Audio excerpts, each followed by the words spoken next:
Chapter 39. Essay Writing. An essay is a piece of composition on a particular subject. It is composed of more than one paragraph. The four major types of essays are: 1. Narrative essay. In a narrative essay, the writer tells a story about a real-life experience. 2. Descriptive essay. In such essays, a writer might describe a person, place, object, or even memory of special significance. 3. Expository essay. In an expository essay, the writer explains or defines a topic using facts, statistics, and examples. 4. Persuasive essay. The goal of a persuasive essay is to convince the reader to accept the writer's point of view or recommendation. Sample essays are the importance of physical exercise. Each of us has a physical body made of muscles, blood, bones, and various other living tissues. When any of these are injured or not working properly, then we get ill. Nobody likes to be ill. So it is important that we keep our body healthy. Exercising the body is one way of keeping it healthy. If we do not exercise, then our muscles become weak and we are not able to do things properly. Also, the bones can become weaker and break easily. There are many types of exercises that we may do. We may play badminton, football, netball, or whatever games that we prefer. We may also jog, walk, swim, or climb a mountain. Older people prefer less strenuous exercises like tai chi, yoga, or a leisurely stroll in the park.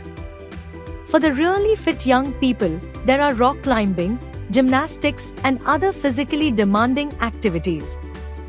We exercise to keep the body healthy. However, there are some who overdo things and end up injuring themselves. It is fine to jog for a few kilometers. It is madness to jog until we are exhausted. Also, there are people who become addicted to these exercises. They become unhappy when they are unable to exercise or when they lose to someone in a competition. Exercise is important. No exercise may result in a weak body. Too much exercise may result in injury. Neither of the extremes is good. It is up to us to be sensible while exercising. B. What money can buy. Money is an essential commodity in life. It can buy us all the material comforts available in the world. However, it cannot buy things like time, love, and care.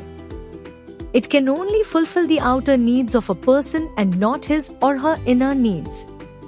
Nowadays, everything has become very expensive, even leading a simple life. With money, we can at least have a decent existence on earth. Without it, we starve or even die. Money has the capability to buy anything like food, clothing, shelter, amusement, recreation, medicines, etc. Taking into consideration the immense importance of money in our lives, we should never destroy or waste the money without any purpose. We should not compare money with love because both have their own position to run a happy and successful life. In this competitive world, everyone wants to have higher education from popular colleges and universities to get a lucrative job. For entering into such reputed schools and colleges, merit is not enough sometimes, we need money.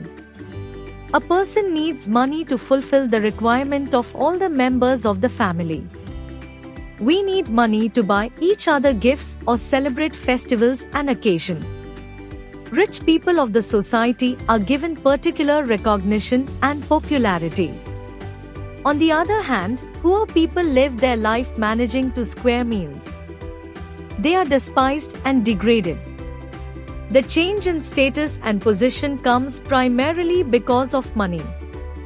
However, money should be earned by fair and honest means to retain that respect and adulation. C. Globalization is the spreading of anything worldwide. However, generally, it is the process of globalizing products, businesses, technologies, philosophies, etc. all through the world. It is the creation of a successful interconnected marketplace without any limitation of time zone and national boundaries. The most common and clear example of globalization is the spread of McDonald's restaurants all around the world.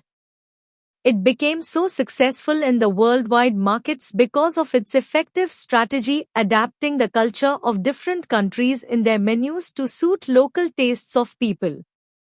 We can call it as internationalization, which is a great combination of both the globalization and the localization. It is very hard to decide whether the revolution of global marketplace is beneficial or harmful to the humanity. It is still a big confusion. However, it is also tough to ignore that globalization has created opportunities for people worldwide. It has changed status and the way of living of people in the society to a great extent. It is hugely benefiting the developing nations by providing various developmental opportunities. If we take it positively, it may eradicate the regional diversity and establish a homogenized world culture. It is supported by the information technology and show huge interaction and integration among businesses, companies, government and people of various countries. Globalization has positively and negatively affected the tradition, culture, political system, economic development, lifestyle, prosperity, etc. D. Things I like to do. I like playing the piano. Though I am not very good at it and am still learning, I can play a few tunes. I spend quite a lot of time playing the piano, so much so that I get scolded sometimes by my mother. I suppose I do tend to spend a bit too much time with it. Anyhow, playing the piano is very enjoyable. I also like taking evening walks around my neighborhood. In the evening, the air is cool and refreshing. The children are busy playing and the neighbors are friendly and have more time to talk to. So I take leisurely strolls, sometimes stopping to play with other children and sometimes stopping to chat with the neighbors. Another thing that I like doing is getting up late in the morning. During weekdays, I have to get up early or I will not get to school on time. On Sundays and holidays, it is so pleasurable to just lie in bed in the morning without having to get up and hurry to school. Again, I tend to lie too long in bed and my mother has to come and tell me to get up. Listening to music and watching television are also things I like to do. Of course, I do not listen and watch everything. I only tune into my favorite programs and enjoy myself while seated on my favorite couch with something to munch in front of me. There are other things that I enjoy doing too, but there seems to be not enough time to do them all.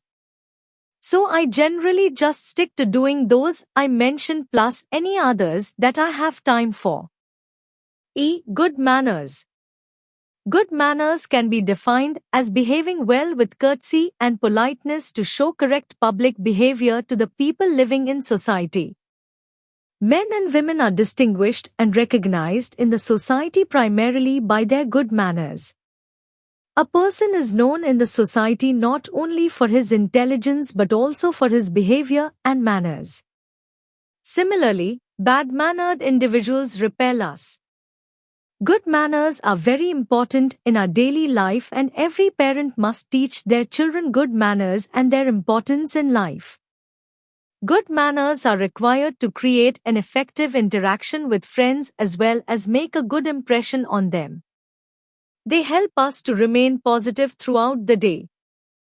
We must use the magic words like sorry, please, thank you, excuse me, etc. whenever required without getting late in order to maintain a happy relationship.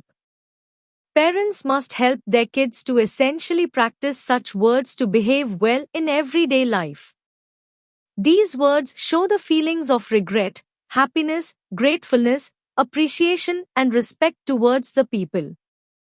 Good manners open the door to new conversation with people and bring in opportunities in life.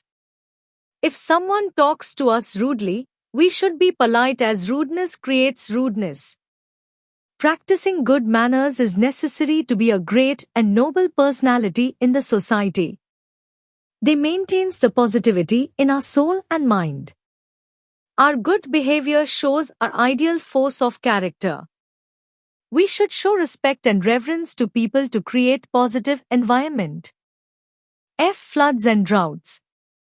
Floods and droughts are the two natural calamities that regularly trouble our country. Not a year passes without the hardship and sufferings caused by these in one or the other part of the country. Floods are generally caused by torrential rain. When the water is more in the rivers than they can carry, it spills over the banks. The main reason for floods in the modern times has been silting of the riverbeds. The extra silting is caused by the topsoil brought in by the rainwater. Excessive cutting of the trees loosens the soil, and this soil silts the riverbed as much as to raise their level. This decreases the capacity of the riverbeds to hold more water, and thus the floods result. The best way to eliminate excessive floods is to keep the trees intact on the soil. Also, the desilting of the riverbed should be done regularly. Thankfully, the government is aware of these facts and doing the same. Droughts are caused by lack of rainfall. This leads to failure of crops and other damage to life and property. There was no human remedy to save ourselves from droughts till some time back. But today, more trees are being planted in drought-prone areas, and rain harvesting ponds are also being made. G. Preparing for the final examination. The final examinations are just 2 months away. It is important that I do well. So I shall have to prepare for it. In other words, I need to revise and study what I have learned through the year. First of all, I have to prepare a timetable of study so that I can divide my time properly to the various subjects. I shall have to devote more time to the subjects I am not so good at. I shall have to study periods a day, one from 3 to 4 in the afternoon and the other from 7 to 9 in the evening. I cannot study all the time, for my mind will not be able to cope with it. So I must have some time to indulge in games and other forms of recreation. Then I can return to my studies with renewed vigor. I am not very good in geography and history, so I have to spend more time on them. These two subjects require memorizing of many facts. In order that I remember the facts, I need to do a lot of reading. Only then the facts will remain in my head. Also, I need to read attentively or the facts will be forgotten quickly.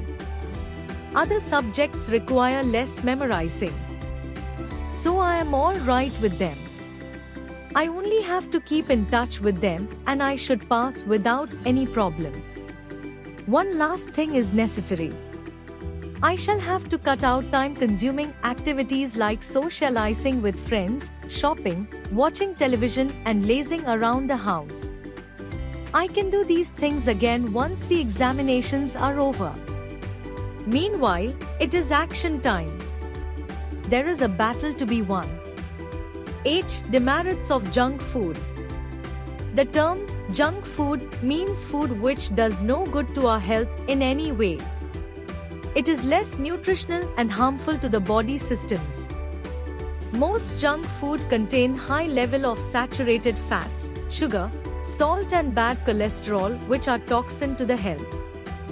They lack in dietary fibers and so easily cause constipation and other digestive disorders. Junk foods have gained so much popularity because of the nice taste and easy to cook methods. There are many ready-made junk foods available in the market packed in polybags. Most of the people are dependent on such ready-made foods because of their busy schedule or they do not know how to cook food. The consumption of junk food all over the world is increasing day by day, which is not good. People of all age groups like to eat junk food, and they generally choose to eat whenever they enjoy special occasion with family like birthday party, marriage anniversary, etc. They easily become used to taking soft drinks, wafers, chips, noodles, burgers, pizza, French fries, Chinese dishes, and other varieties of fast food available in the market. Merits of discipline. Discipline is a code of conduct that makes our life smooth, pleasant, and worth living. Man is a social animal. Discipline is a must for the smooth development of our personalities and hence for the nation. For enjoying our freedom, we must allow others also to enjoy their liberty. This demands a lot of self-discipline and control. Discipline has to be cultivated. In every walk of life, whether it is home, playground, school, or in library, discipline is a must. Discipline means a good awareness of our duties and obligations. Discipline and success are almost synonymous with each other.